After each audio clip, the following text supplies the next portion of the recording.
kasihan Persiraja Banda Aceh dicurangi wasit dan selamat untuk PSPS Pekanbaru. Wow, kata itulah kita sematkan untuk pertandingan tadi malam antara Persiraja Banda Aceh melawan PSPS Pekanbaru, yang mana bisa kita lihat Persiraja Banda Aceh secara menyakitkan harus kalah dari tim tuan rumah PSPS dengan skor tipis 1-0 yang dicetak oleh Noriki Akada, mantan pemain Madura United dan juga PSDS Deli Serdang atau Sumut United gitu ya. Nah, tapi Sumut United kayaknya. Nah, tapi di sini yang sangat kita sesalkan adalah banyaknya keputusan wasit ya. Banyaknya keputusan yang bisa kita bilang sangat-sangat merugikan Persiraja Banda Aceh, yang mana wasit sering sekali keliru dalam mengambil keputusan. Dan terbukti banyak sekali catatan yang bisa kita lihat tentang kekhilafan wasit ya. Kalau misalnya wasit khilafnya sekali nggak masalah ya kan, tapi kalau ini udah berkali-kali kan ada something wrong gitu kan, ada sesuatu yang salah di sini. Apa sih sebenarnya yang terjadi kan gitu. Nah, di sini kita akan coba ulas pertandingan tadi malam ya. Yang paling pertama adalah ketika Madon dilanggar sama Fardan Harahap. Itu seharusnya 100% penalti ya. Kita tahu di situ Madon melakukan akselerasi ya, membawa bola, menggiring bola karena ada umpan dari Matius kalau nggak salah ya. Terus Fardan mencoba menghalau, dan Fardan itu nggak ada ngambil bola, nyenggol bola sedikit pun nggak ada. Yang ada malah menendang dada atau perutnya si Fardan, sehingga si Madon pun jatuh ya kan. Ketika Madon jatuh, tidak ada pelanggaran terjadi di situ, padahal itu di dalam kotak penalti ya kan. Sehingga proteslah orang Persiraja Banda Aceh, kenapa hal yang sedemikian rupa bisa terjadi ya kan. Apalagi skor masih ketat 0-0 di babak pertama. Seharusnya itu Persiraja Banda Aceh dapat penalti ya guys. Sekali lagi disclaimer, aku di sini tidak membela Persiraja, tidak membela PSPS. Tapi di sini yang aku bela adalah keadilan yang seharusnya terjadi, dan aku sangat sesalkan wasitnya ya. Di sini Persiraja PSPS dua-dua adalah rival PSMS, dan aku tidak akan mendukung salah satu di antara keduanya. Aku tetap dukung PSMS kan gitu. Tapi yang aku sesalkan di sini adalah wasit yang mencurangi sportivitas.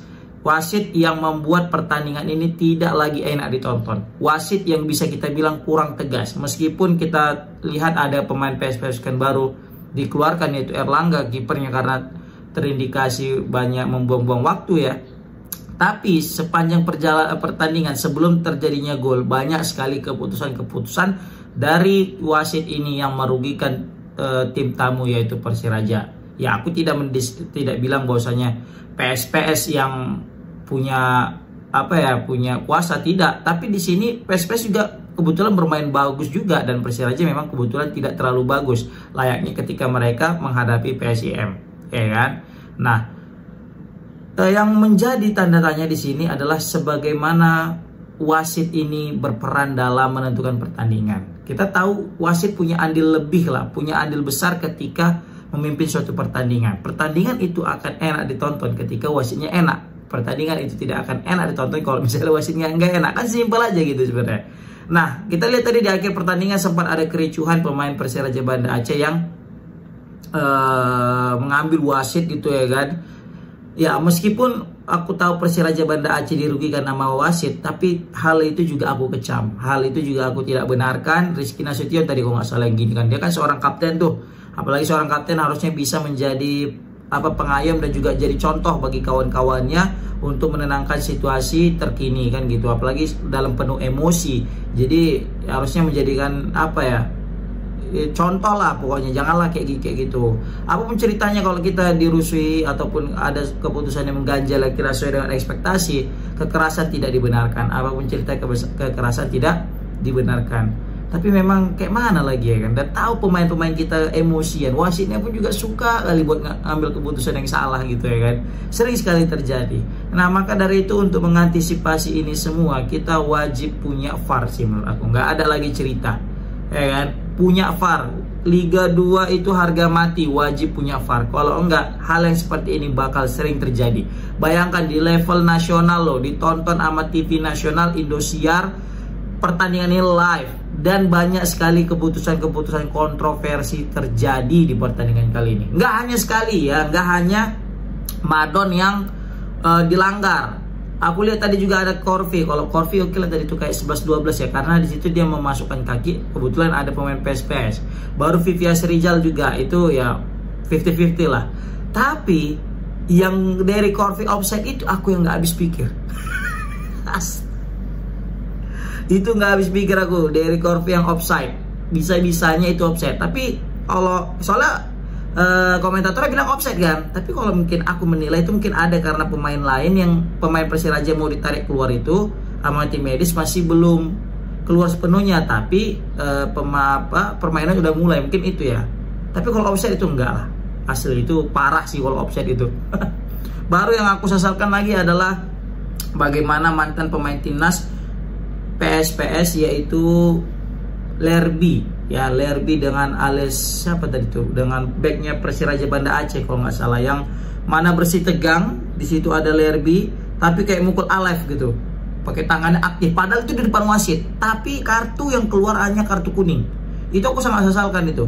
Kalau kayak gini terus maka UFC akan terus berlanjut di Liga 2. Kalau wasitnya nggak tegas terus kayak gini, bisa jadi aksi pemukulan antar pemain dengan pemain yang lain itu akan semakin marak dan semakin merajalela. Ini kejadiannya udah di depan mata, ya kan? Di situ ada LRB melakukan sentuhan kepada wajah ya, sentuhan wajah ke Alef, pemain daripada Persiraja Banda Aceh, tapi kena kartu kuning. Itu depan mata wasit loh, kena kartu kuning. Waduh, kacau, serius ini kacau kali. Sedangkan ya, kalau di Liga 1 aja sekarang ya, nggak usah Liga 2, Liga 1 aja sekarang, yang gol aja gitu kena kepala gitu kan, ke wajah ataupun pokoknya wajah lah, kita kayak macam mau nanduk, ataupun di liga-liga Eropa ya, di liga-liga mana, pokoknya sekali ada pemain hanya menggerakkan kepalanya untuk menanduk ke wajah pemain dan dia jatuh, itu langsung indikasi kartu merah loh, padahal wasit nggak nengok. Ya kan, wasit agak jauh lah gitu, padahal dia nampak itu, dia langsung kartu merah. Ya kan, ini depan mata jelas, tapi nggak kartu merah, tapi kartu kuning guys. Itu sangat aku sesalkan. Kalau kayak gitu terus, maka hal-hal yang serupa akan sering terjadi dan terbukti banyak kekerasan, banyak aksi-aksi yang tidak terpuji terjadi di lapangan. Belum lagi kiper Erlangga dengan Madon yang saling sikut dan saling payah bilang lah. Ya kan, main di Liga 2 terus ditonton. Ini kan liga profesional, bukan liga tarkam gitu kan. Ditonton sama puluhan ribu supporter, 15.000 supporter, dan ditonton ratusan ribu penonton di layar kaca. Kita lihat tayangan ulangnya, astagfirullah, kok kayak gitu mainnya gitu kan. Harusnya ayo kita ini pemain-pemain ini lebih profesional lagi ke depannya. Ya kan, kayak ginilah, inilah yang jadi penyebab kenapa kita itu nggak maju-maju gitu.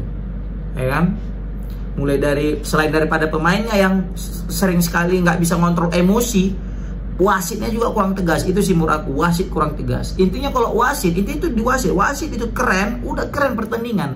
Kan itu tadi indikatornya, pertandingan bagus kalau wasitnya bagus, pertandingan jelek kalau misalnya wasitnya jelek gitu. Pemain bisa diredam asal wasitnya juga bagus, kan gitu. Ya gitu juga sebaliknya, wasitnya juga bakal aman, ya kan, nggak akan terjadi kekerasan kalau pemainnya kalau keputusannya juga bagus gitu, ya kan. Ini pun pemain juga kadang emosi, pokoknya semua ini salah lah, ya kan. Yang benar cuma siapa yang benar? Netizen lah ya kan. Astagfirullahaladzim. Aduh, kok bisa ini terjadi gitu, ya kan. Hal-hal yang sangat dasar ya, pelanggaran itu bisa-bisanya nggak penalti. Bahkan komentatornya bilang waktu si Pardan melanggar Madon ya, itu harusnya penalti, ya kan. Bukan penalti, harusnya dicek VAR karena nggak ada indikasi mengambil bola. Itu pure memang melanggar, tapi nggak dikasih penalti sama wasit. Sekali lagi, aku tidak mendukung daripada Persiraja, aku tidak mendukung daripada PSPS. Aku hanya mengeluarkan unek-unekku tentang pertandingan tadi malam yang menjurus kurang adil menurut aku karena keputusan wasit, ya kan. Tapi aku salut dengan PSPS Pekanbaru di pertandingan kali ini karena meski tanpa hadirnya seorang John Edi Mena, tapi mereka berhasil mendominasi jalannya laga, dan mereka juga berhasil menciptakan beberapa peluang dan berhasil mencetak gol melalui pemain asing mereka juga, Noriki Akada, memanfaatkan umpan daripada Pardana Harahap. Dan di situ yang aku sesalkan juga adalah pelanggaran daripada Rizky Nasution kepada siapa tadi, lupa pula aku yang dilanggar. Gara-gara pelanggaran dialah yang berbuah menjadi gol, ya kan. Walaupun selain itu, selain Rizky, aku juga sangat sesalkan keputusan daripada Mario Londok yang maju mencoba untuk clearance mengantisipasi bola, tapi tidak dapat, dan akhirnya Noriki Akada mampu menceploskan bola dan boom 1-0, ya kan. Sebenarnya tadi kalau misalnya kita hitung peluang ya, aturannya itu PSPS bisa menang banyak sebenarnya, tidak hanya satu. Apalagi Birrul Walidain 2 kali pulang emasnya, serius. Di babak pertama sundulannya, ya kan, itu nggak masuk, kacau. Padahal itu udah keren kali tuh. Kalau gol tadi cakep, ya kan. Baru gol aturannya peluang kedua yang umpan siapa itu, yang umpan tarik, dia dari back heel agak ke belakang, dia menurut cutback gitu, dan di situ Birrul Walidain nge-shoot tapi di blok. Shoot kedua pakai kiri, ke blok lagi. Waduh, sayang sekali itu tendangan Birrul Walidain. Kalau masuk itu cakep banget sih menurut aku golnya, ya kan. Baru selanjutnya itu tadi Yudo juga ada melakukan sundulan, ya, melakukan sundulan, tapi sayang sekali gagal dimanfaatkan karena melebar ya. Padahal umpan daripada Noriki Akada cakep. Bisa kita bilang pembelian Noriki Akada di semester 2 di putaran kedua ini cukup efektif ya bagi daripada PSPS Pekanbaru, karena kalau nggak ada Noriki Akada itu wassalam itu PSPS, ya kan. Karena Noriki Akada betul-betul jadi pembeda di pertandingan kali ini. Tidak hanya di pertandingan kali ini, di beberapa pertandingan terakhir juga Noriki Akada punya peran yang cukup besar, ya, selain daripada John Odimena. Baru satu lagi, Asyir Aziz, itu pemain aku dari tahun lalu ya udah memperhatikan ini pemain Asyir Aziz, mulai dari tendangan-tendangan jarak jauhnya yang bisa mencetak gol, udah gitu lawan PSMS golnya juga cakep gitu kan. Pokoknya ini Asyir Aziz salah satu pemain yang aku paling berikan banyak perhatian sih dari PSPS Pekanbaru dari tahun lalu. Tahun ini kurang banyak menit bermain, ya kan, karena juga mungkin untuk skema kepelatihan skema permainan daripada ala coach Aji, dan itu wajar, ya kan. Mungkin itu sih yang bisa aku bahas untuk tentang PSPS. Kalau untuk Persiraja tadi itu ada peluang daripada Miftahul Hamdi, ya kan, umpan crossing tapi masih kena tiang. Baru juga Vivi Asrijal 1-1 dengan kiper ya, one by one, tapi sayang sekali bolanya ditepis sama Vivi Asrijal. Baru juga tendangan terakhir sih menit 90+2 Prayoga dari jarak jauh, itu sayang sekali peluang itu gagal dimanfaatkannya. Oh ya, Korvi juga ini salah satu pemain terbaik sih daripada Persiraja Banda Aceh, paling konsisten ya, walaupun di beberapa pertandingan terakhir tidak mencetak gol, tapi peran-perannya pasti selalu berbahaya. Memang di pertandingan kemarin cetak gol, tapi kan sebelumnya dia lama untuk nggak cetak gol di babak 8 besar. Di pertandingan kali ini tuh sebenarnya keren dari Korvi, serius. Mulai dari dia dribble bolanya, visi bermainnya, buka ruang, baru syutingannya juga yang dari sudut sempit ketika dia menggocek beberapa pemain terus dia melakukan tendangan dan ditepis sama Erlangga, itu juga keren banget sih menurut aku. Tapi sayang sekali masih bisa ditepis ya. Oke, pokoknya intinya tetap satu, Liga 2 butuh VAR, dan wasit di pertandingan kali ini wajib dievaluasi karena banyak sekali keputusan-keputusan kontroversi terjadi. Selamat aku ucapkan kepada PSPS Pekanbaru, dan semangat lagi berjuang kepada Persiraja Banda Aceh akhirnya kembali dengan PSMS dan juga Sriwijaya, ya kan. Intinya tetap satu, kekerasan tetap dilarang di pertandingan. Assalamualaikum warahmatullahi wabarakatuh.